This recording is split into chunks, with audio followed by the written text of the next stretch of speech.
3 வருஷமாக இந்த போராட்டம் நடந்துக்கிட்டு இருக்கு. கட்சி ஆரம்பித்து 1 வருஷம் ஆச்சு. எவ்வளோ நாள் தெரியல, இன்றைக்கி போய் நிற்கிறார். அடுத்த கேள்வி, விமான நிலையத்தை அமைக்கிறது, விமானங்களை ஓட்டுறது, இதெல்லாம் யாரோட பொறுப்பு? மத்திய அரசு. யாருக்கிட்ட போயிருக்கணும் போராட்டம்? சார் அவர் 2 பேருமே எதிர்த்து தான் சார் சொல்லியிருந்தாரு. வெறும் திமுக மட்டும் எதிர்த்து வாயவே திறக்கலையே அவர். ஒன்றிய அரசை பற்றி வாயவே திறக்கலையே.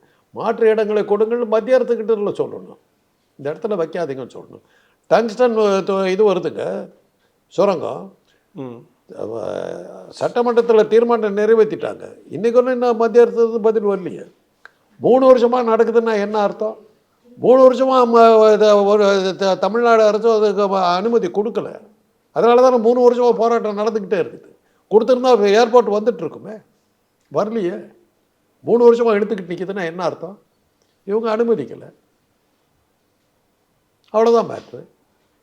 அதுலேயே தெரியுதுல்ல, 3 வருஷமாக போராட்டம் நடக்கும்போது தெரியுதுல்ல, மாநில அரசு அதை அனுமதிக்கல, அது எழுபறியில் நிற்கிதுங்கிறது. அதுக்கு பிறகு இவர் என்னத்துக்கு போராட்டம் பண்ணுறாரு?